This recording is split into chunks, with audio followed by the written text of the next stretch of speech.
आम्ही ठरवलं आहे आवश्यक गोष्टीचा पाठपुरावा करून त्या सोडून घ्यायच्या.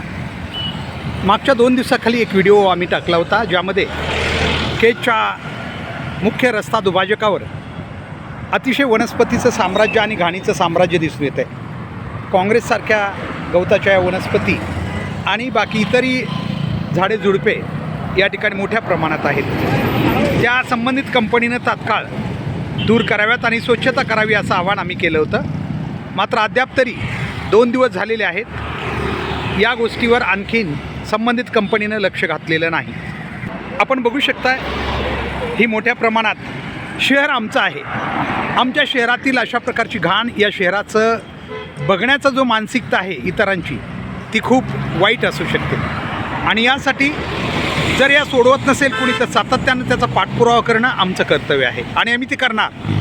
केज विकास संघर्ष समिती संबंधित आपण बघू शकता खूप दूरपर्यंत आपल्याला या रस्ता दुभाजकावर या वनस्पती दिसत आहेत, खूप दूरपर्यंत. खरं तर केज तहसील कार्यालयासमोरचा हा भाग आहे आणि आम्ही आपल्याला हे दाखवतो. आम्ही आता विचार केलेला आहे, जर येत्या 29 तारखेपर्यंत संबंधित कंपनीनं हे सगळं गवत काढून टाकलं नाही तर 30 तारखेला केज विकास संघर्ष समिती स्वतः या रस्ता दुभाजकावरील हे गवत किंवा जी घाण आहे ते काढण्यासाठी स्वतः काम करणार आहे. कारण हे शहर आमचं आहे.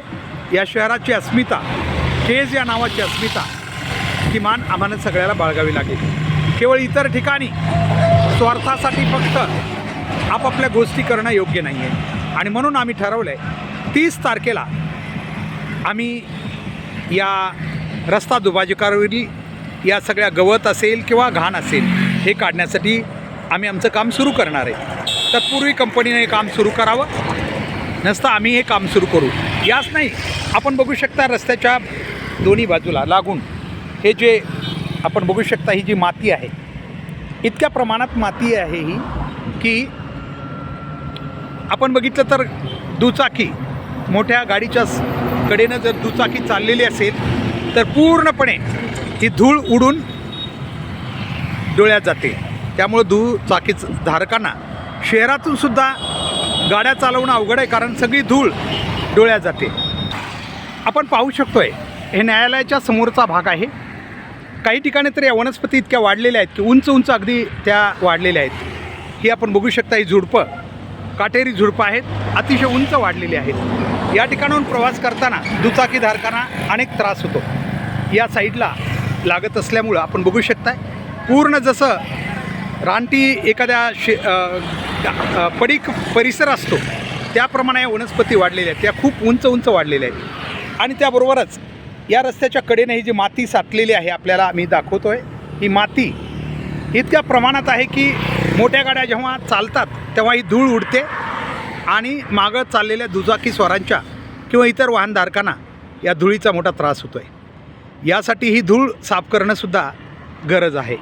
मात्र आपण बघू शकता किती मोठ्या प्रमाणात, जसं की हे शहर आहे की एखादा पडीक वसाहतीचा भाग आहे हेच कळत नाही. यासाठी आम्ही कंपनीला सांगितलेलं आहे, मात्र कंपनीनं जर काम केलं नाही तर आम्ही पुन्हा सांगतो आम्ही पाठपुरावा करत राहणार आहे. जर कंपनीने येत्या 2 दिवसात हे गवत आणि या दुभाजकावरील हे वाढलेल्या वनस्पती ज्यांचा त्रास, काटेरी झुडपं हे जर काढले नाहीत तर 30 तारखेला पुन्हा आम्ही सांगतो आहे केज शहरातील ज्या लोकांना अस्मिता आहे केजची त्यांना सोबत घेऊन केज विकास संघर्ष समिती हे सगळे गवत काढायला सुरुवात करणार आहे. आम्ही ते करणार. ठीक आहे, आमच्याच्यानं किती दिवसात करणं होईल हे सांगू शकत नाही, पण आम्ही 30 तारखेला सुरुवात करणार आणि जेवढं आमच्याच्यानं होईल ते गवत या ठिकाणचं आम्ही काढत राहणार. तत्पूर्वी आम्ही कंपनीला सांगतो आहे की त्यांनी ही सगळी माती असेल रस्त्याच्या कडीला आणि हे गवत आणि झुडपं, मोठमोठी झुडपं ही सगळी काढून टाकावीत.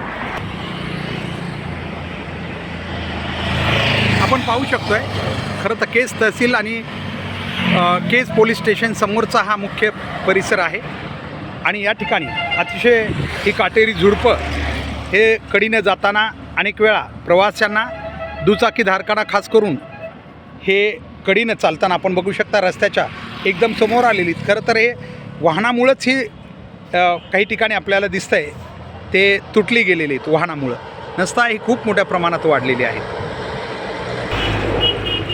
ही आहे केज शहरातील मुख्य रस्ता दुभाजकाच्या समोर असलेली ही सगळी मोठमोठी झुडपं आहेत.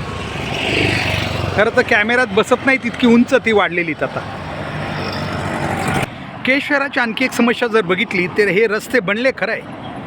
आपण बघतोय केज शहरातील वणवेमध्ये जवळजवळ 2 ट्रॅक या ठिकाणी दिसत आहेत आणि एक ट्रॅक खरं तर दुचाकी धारकासाठी. परंतु ही माती जी पडलेली आहे संपूर्ण शहरातील मुख्य महामार्गावर अनेक ठिकाणी ठिकठिकाणी नाल्याच्या कडेनं नाली पार करण्यासाठी आपली वाहनं जावीत म्हणून अनेक वेळा हे अशा प्रकारचा मुरूम टाकून संपूर्ण अर्धा रस्ता जवळजवळ मातीयुक्त केलेला आहे. हा मातीयुक्त रस्ता नेहमी पाऊस पडला किंवा इतर कारणानं हा दुचाकीधारकांना असेल किंवा इतर वाहनांना व्यवस्थित राहत नाही, त्यावरून वाहनं स्लिप होतात.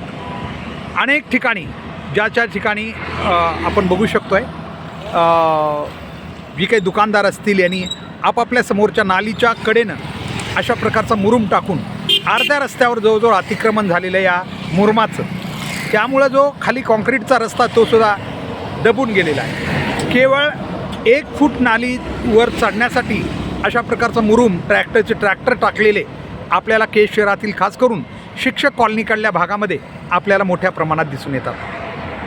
आपण हा रस्त्याचा भाग बघितला तर काही ठिकाणी अशा प्रकारचा मुरूम टाकलेला आहे की दुचाकी वाहनांसाठी असलेला हा ट्रॅक पूर्णतः बंद आहे. अर्थातच त्यांना मुख्य ट्रॅकवरून प्रवास करावा लागतो. याची खरं तर सगळ्याच नागरिकांनी दखल घेणं गरजेचं आहे. आपल्याला एवढ्या मोठ्या जागा मिळालेल्या आहेत, परंतु आपल्या दुकानं असतील किंवा इतर काय आपली जे काही फर्म्स असतील त्यांच्यासमोर अशा प्रकारे रस्ता दुचाकी धारकांचा रस्ता हा पूर्णपणे ब्लॉक केलेला आपल्याला अनेक ठिकाणी बऱ्याच ठिकाणं आहेत केजमध्ये अशा प्रकारची या ठिकाणी मुरूम टाकून किंवा इतर माध्यमातून दुचाकीधारकांचा जो रस्ता आहे मुख्य ट्रॅक तोच पूर्णतः बंद आहे. अगदी या बाजूने आपण बघितलं तर पूर्णपणे दुचाकी धारकासाठी असलेला जो ट्रॅक आहे तो उपलब्धच नाही आहे. आपण हा शिक्षक कॉलनी परिसरातील काही भागाचं जर अवलोकन केलं तर दुचाकी धारकासाठी असलेला ट्रॅक मुरूम टाकल्यामुळं तो पूर्णतः बंद झालेला आहे. अशा ठिकाणी कंपनीनं खरं तर आता लक्ष देणं गरजेचं आहे, कारण नालीच्या बाहेरच्या बाजूला कोणतंही असं अतिक्रमण होणं म्हणजे भविष्यातील केजच्या प्रवासासाठी मोठा धोका आहे.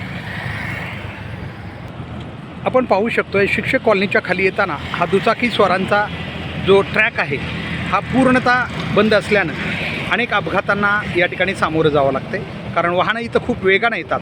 मात्र दुचाकी चालकांचा जो ट्रॅक आहे तो बंद असल्यामुळे दुचाकी चालक आतल्या बाजूनं म्हणजे मुख्य ट्रॅकवर येऊन प्रवास करतात. आपण बघू शकता हे सगळे दुचाकी चालक हे मुख्य ट्रॅकवर सध्या प्रवास करत आहेत, त्यामुळं समोरून येणाऱ्या वाहनांचा अपघात होण्याची शक्यता जास्त आहे. त्यामुळं कंपनीनं या गोष्टीची दखल घेणं गरजेचं आहे की हा ट्रॅक जो आहे जो खास दुचाकीधारकासाठी 3 फुटाचा किंवा 3.5-4 फुटाचा ट्रॅक केलेला आहे तो पूर्णतः रिकामा करणं गरजेचं आहे, कारण त्यावर जे काही मुरूम पडलेलं आहे, कारण जी काही नाली आहे त्या नालीच्या आतल्या बाजूला म्हणजेच रस्त्याकडील बाजूला खरं तर कुठलंच अतिक्रमण होणं हे योग्य नाही.